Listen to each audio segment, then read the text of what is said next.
নিজ্ঞাত দীপেন্দু বলেছে মুখস্থ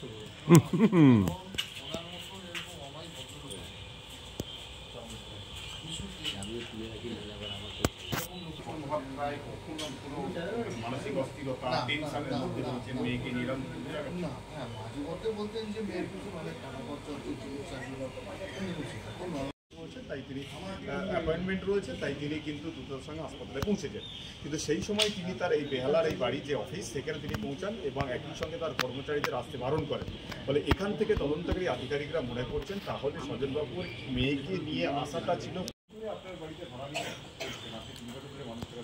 নিজ্ঞাত দীপেন্দু বলেছে ঘটাতে পারে কখনো ভেবেছেন মুখস্থ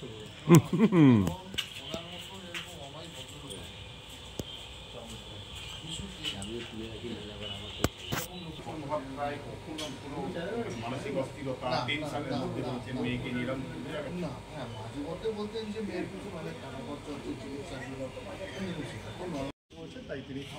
অ্যাপয়েন্টমেন্ট রয়েছে তাই তিনি কিন্তু দ্রুততার সঙ্গে হাসপাতালে পৌঁছেছেন। কিন্তু সেই সময় তিনি তার এই বেহালার এই বাড়ি যে অফিস সেখানে তিনি পৌঁছান এবং একই সঙ্গে তার কর্মচারীদের আসতে বারণ করেন। ফলে এখান থেকে তদন্তকারী আধিকারিকরা মনে করছেন তাহলে স্বজনবাবুর মেয়েকে নিয়ে আসাটা ছিল